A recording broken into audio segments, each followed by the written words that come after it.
ദൈവത്തിൻ്റെ അതിപരിശുദ്ധമായ നാമം ഈ പ്രഭാതത്തിലും വാഴ്ത്തപ്പെടുമാറാകട്ടെ. എന്നെ ശ്രവിക്കുന്ന എല്ലാ പ്രിയ ദൈവമക്കൾക്കും യേശുക്രിസ്തുവിൻ്റെ നിസ്തുല്യ നാമത്തിലുള്ള എൻ്റെ സ്നേഹ വന്ദനങ്ങൾ.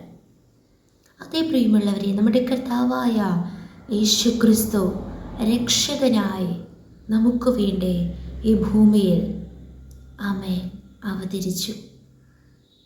അത് യേശു എന്ന വാക്കിൻ്റെ അർത്ഥം ജനങ്ങളെ പാപങ്ങളിൽ നിന്ന് രക്ഷിപ്പാൻ ഇരിക്കൊണ്ട് അവന് യേശു എന്ന് പേരിടണം. യേശു കർത്താവ് രക്ഷിക്കുന്ന ദൈവമാണ്. പാപത്തിൽ നിന്ന്, ശാപത്തിൽ നിന്ന്, പിശാചിൻ്റെ പ്രവൃത്തികളിൽ നിന്ന്, രോഗത്തിൽ നിന്ന്, എല്ലാ പ്രതികൂലത്തിൽ നിന്നും കർത്താവ് നമ്മെ രക്ഷിക്കുന്ന ദൈവമാണ്. ആ യേശു ക്രിസ്തുവിൽ നാം വിശ്വസിക്കുമെങ്കിൽ, ആമേൻ, ഹൃദയം കൊണ്ട് വിശ്വസിക്കുകയും വായ്കൊണ്ട് ഏറ്റുപറയുകയും ചെയ്യുന്നു എങ്കിൽ നാം രക്ഷിക്കപ്പെട്ടു. ആമേൻ, സ്തോത്രം.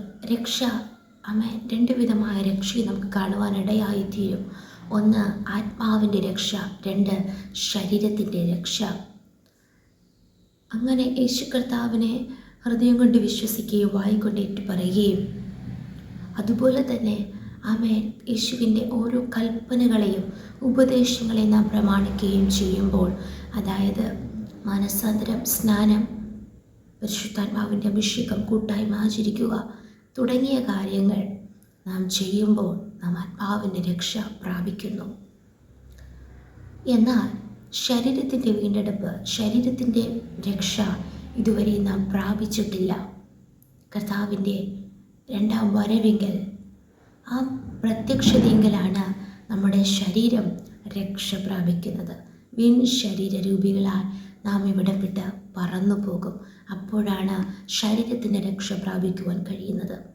എന്നാൽ ഈ രക്ഷ, ഈ രണ്ട് വിധമായ രക്ഷ പ്രാപിക്കുന്നതും നിസ്സാരമായ കാര്യമല്ല.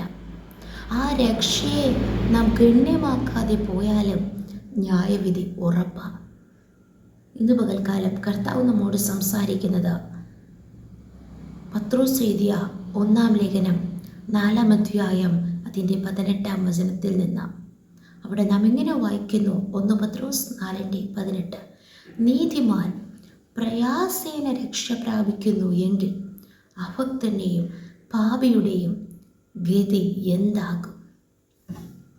അപ്പോസ്തലനായ പത്രോസ് എഴുതിയ ലേഖനം എഴുതുന്നത്, പത്രോസ് എഴുതിയ 1-ാം ലേഖനം 1-ാം അധ്യായം 1-2 വചനങ്ങളിൽ നമുക്ക് വായിക്കുവാനിടയായിത്തീരും. ചിതറിപ്പാർക്കുന്ന പരദേശികളും പിതാവായ ദൈവത്തിൻ്റെ മുന്നറിവിനൊത്തവണ്ണം ആത്മാവിൻ്റെ വിശുദ്ധീകരണം പ്രാപിച്ച് അനുസരണം കാണിപ്പാനും യേശുക്രിസ്തുവിൻ്റെ രക്തത്താൽ തെളിക്കപ്പെടുവാനുമായി വൃദ്ധന്മാരുമായവർക്ക് എഴുതുന്നത്. അപ്പോൾ വിശുദ്ധിയോടും അനുസരണത്തോടും യേശുക്രിസ്തുവിൻ്റെ രക്തത്താൽ കഴുകപ്പെട്ടവരുമായ വിശുദ്ധന്മാർക്ക് എഴുതുന്ന ലേഖനമാണ് ഈ ലേഖനം. എന്നാൽ അവിടെ അപ്പോസ്തലനായ പത്രോസ് കർശനമായ, നാം ശ്രദ്ധിക്കേണ്ട ഒരു ചില കാര്യങ്ങൾ പറയുന്നു. നാം വായിച്ചു, നീതിമാൻ പ്രയാസേന രക്ഷ പ്രാപിക്കുന്നു. യേശുക്രിസ്തുവിൻ്റെ രക്തത്താൽ നീതീകരണം പ്രാപിച്ചൊരു നീതിമാൻ പോലും രക്ഷ പ്രാപിക്കുന്നത് പ്രയാസേനയാണ്. കാരണം നാം ബാക്കി എല്ലാത്തിലും ഉപദേശം കൈക്കൊണ്ട് ആമേൻ അതുപോലെ ജീവിച്ചിട്ടും ഒന്നിൽ തെറ്റിയാലും നമുക്ക് ന്യായവിധി ഉറപ്പാണ്. ഏതിൽ നിന്നാണ് നാം പ്രയാസേന രക്ഷ പ്രാപിക്കുന്നത്? 17-ാം വചനത്തിൽ വായിക്കുന്നു, ന്യായവിധിയും ദൈവഗ്രഹത്തിൽ ആരംഭിപ്പാൻ സമയമായല്ലോ. അത് നമ്മിൽ തുടങ്ങിയാൽ ദൈവത്തിൻ്റെ സുവിശേഷം അനുസരിക്കാത്തവരുടെ അവസാനം എന്താകും? അപ്പോൾ യേശുവിൻ്റെ സുവിശേഷം കേട്ട് വിശ്വസിച്ച് ആത്മാവിൻ്റെ രക്ഷ പ്രാപിച്ചവരായ നാം ഓരോരുത്തരും ദൈവഭയത്തോടും ഓരോ നാളും വിശുദ്ധിയിലും ജീവിക്കണം. കാരണം നാം ശരീരത്തിൻ്റെ രക്ഷ ഇതുവരെ പ്രാപിച്ചിട്ടില്ല.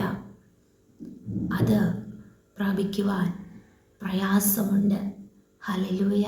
ഈ പാപം നിറഞ്ഞ ദുഷ്ടലോകത്ത് പരിശുദ്ധാത്മാവിൻ്റെ കരങ്ങളിൽ നമ്മെ തന്നെ പൂർണ്ണമായി സമർപ്പിക്കുമ്പോൾ പരിശുദ്ധാത്മാവ് നമ്മോട് കൂടെ ഇരുന്ന് നമുക്ക് കൃപ നൽകും. ആമേൻ, സ്തോത്രം. എന്നാൽ സുവിശേഷം അനുസരിക്കാത്തവരുടെ അവസാനം, സുവിശേഷം അനുസരിച്ചില്ല എങ്കിൽ അഭക്തിയോടും പാപികളായും ജീവിക്കുന്നവരുടെ ഗതി എന്താകും എന്ന വചനം നമ്മെ പഠിപ്പിക്കുന്നു. ആയതിനാൽ എബ്രായർക്കെഴുതിയ ലേഖനം 2-ാം അധ്യായം 4-ാം വചനത്തിൽ നാം ഇങ്ങനെ വായിക്കുന്നു: നമുക്ക് ഉറപ്പിച്ച് തന്നതുമായ ഇത്ര വലിയ രക്ഷയെ നാം ഗണ്യമാക്കാതെ പോയാൽ എങ്ങനെ തെറ്റി ഒഴിയും? അതേ പ്രിയമുള്ളവരെ, നാം പ്രാപിച്ച രക്ഷ, നാം ആത്മാവിൻ്റെ രക്ഷ പ്രാപിച്ചിട്ടുള്ളവരാണെങ്കിൽ നാം പ്രാപിച്ച രക്ഷ അത് നിസ്സാരമല്ല. യേശു ക്രിസ്തുവിൻ്റെ രക്തത്താലാണ്, രക്തം നൽകിയാണ് യേശു കർത്താവ് നമ്മെ രക്ഷിച്ചിരിക്കുന്നത്. ആ വലിയ രക്ഷയെ നാം ഗണ്യമാക്കണം. അത് ഗണ്യമാക്കാതെ പോയാൽ ന്യായവിധി ദിവസത്തിൽ നമുക്ക് തെറ്റി ഒഴിയുവാൻ കഴിയത്തില്ല.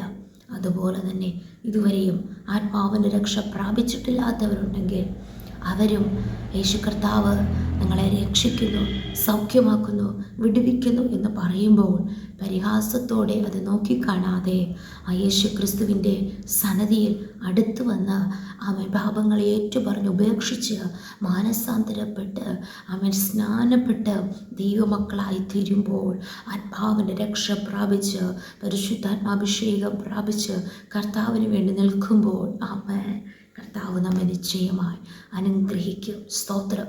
അവസാനത്തോളം സഹിച്ചു നിൽക്കുന്നവൻ രക്ഷിക്കപ്പെടുമെന്ന് യേശു കർത്താവ് തൻ്റെ ശിഷ്യന്മാരോട് പറഞ്ഞു. അതെ, അവസാനത്തോളം ആമേൻ സഹിച്ചു നിന്നാൽ നമുക്ക് രക്ഷ പ്രാപിക്കുവാനിടയായി തീരും. നാം വായിച്ച അധ്യായത്തിൽ തന്നെ 1 പത്രോസ് 4:16 വായിക്കുന്നു: ക്രിസ്ത്യാനിയായിട്ട് കഷ്ടം സഹിക്കേണ്ടി വന്നാലോ ലജ്ജിക്കരുത്, ഈ നാമം ധരിച്ചിട്ട് ദൈവത്തെ മഹത്വപ്പെടുത്തുകയത്രേ വേണ്ടത്. നാം ക്രിസ്ത്യാനിയാകുമ്പോൾ കഷ്ടങ്ങളൊക്കെ മാറും, ദുഃഖങ്ങളൊക്കെ മാറും, സമ്പൽ സമൃദ്ധിയാണ്, അനുഗ്രഹം മാത്രമേ ഉള്ളൂ എന്ന് കരുതരുത്. ക്രിസ്ത്യാനിയായിട്ട് കഷ്ടം സഹിക്കേണ്ടി വന്നാൽ അവിടെ നാം ലജ്ജിക്കരുത്. ദൈവത്തിൻ്റെ നാമത്തെ ഉയർത്തുമ്പോൾ നമുക്ക് രക്ഷ പ്രാപിക്കുവാൻ ഇടയായിത്തീരും. ഈ നാളുകളിൽ ആത്മാവിൻ്റെ രക്ഷ പ്രാപിക്കാത്തവർ ആത്മാവിൻ്റെ രക്ഷ പ്രാപിക്കുക. യേശു കർത്താവിൽ പൂർണ്ണമായി വിശ്വസിക്കുക, അനുസരിക്കുക, അനുഗ്രഹം പ്രാപിക്കുക, രക്ഷ പ്രാപിക്കുക. ശരീരത്തിൻ്റെ വീണ്ടെടുപ്പിനായി രക്ഷിക്കാൻ കാത്തിരിക്കുന്ന നാം ഓരോരുത്തരും ഓരോ നാളും ദൈവകരങ്ങളിൽ നമ്മെ തന്നെ ഏൽപ്പിച്ചുകൊണ്ട് പരിശുദ്ധാത്മാവിൻ്റെ നടത്തിപ്പിനനുസരിച്ച് ദൈവാത്മാവിനാൽ നടത്തപ്പെടുവാൻ ദൈവകരങ്ങളിൽ ഏൽപ്പിച്ചു കൊടുക്കാം. ഈ വചനപ്രകാരം ആമേൻ നീതിമാൻ പ്രയാസേനെ രക്ഷ പ്രാപിക്കുന്നു. അതേ ആമേൻ, ചില പ്രയാസങ്ങൾ വന്നാലും കഷ്ടങ്ങൾ സഹിക്കേണ്ടി വന്നാലും നാം രക്ഷ പ്രാപിക്കും. ആമേൻ. ഇത്ര വലിയ രക്ഷയെ ഗണ്യമാക്കാതെ ആമേൻ പോകരുത്. സ്തോത്രം. നമ്മെ തന്നെ ദൈവകരങ്ങളിൽ ഏൽപ്പിച്ചു കൊടുക്കാം. ഒരുമിച്ച് പ്രാർത്ഥിക്കാം. നല്ല ദൈവമേ, സ്വർഗ്ഗസ്ഥ പിതാവേ, അനുഗ്രഹിക്കപ്പെട്ട നല്ല സമയത്തിലും അങ്ങ് ഞങ്ങൾക്ക് നൽകിയ ആലോചനയ്ക്ക് സ്തോത്രം, അങ്ങ് നൽകിയ രക്ഷയ്ക്കായി സ്തോത്രം ചെയ്യുന്ന കർത്താവേ. അപ്പാ, സകല മാനവരാശിക്ക് വേണ്ടി അങ്ങ് കാൽവറിയിൽ അങ്ങയുടെ രക്തത്തെ ചിന്തിയല്ലോ. അപ്പോൾ ആ സ്തോത്രം അത് എല്ലാ ജനങ്ങളും ഉണർന്ന കർത്താവ് യേശു കർത്താവിനെ സ്വന്തം രക്ഷിതാവായി സ്വീകരിച്ച് ആത്മാവിൻ്റെ രക്ഷ പ്രാപിക്കുവാനും കർത്താവ് ഞങ്ങളെല്ലാവരും ശരീരത്തിൻ്റെ രക്ഷ പ്രാപിക്കുവാനും ഞങ്ങളെ തന്നെ ദൈവകരങ്ങളിൽ താഴ്ത്തി സമർപ്പിക്കുന്നു. അപ്പാ, പാപത്തിൽ നിന്ന്, ശാപത്തിൽ നിന്ന്, രോഗത്തിൽ നിന്ന്, പിശാചിൻ്റെ പ്രവൃത്തികളിൽ നിന്ന് അങ്ങ് രക്ഷിക്കുന്ന കൃപയ്ക്കായി സ്തോത്രം താഴ്ത്തുന്നു, സമർപ്പിക്കുന്നു. പ്രാർത്ഥന കേട്ടതിനാൽ സ്തോത്രം. യേശുവിൻ്റെ അധികാരമുള്ള നാമത്തിൽ തന്നെ. ആമേൻ, ആമേൻ. May God bless you all.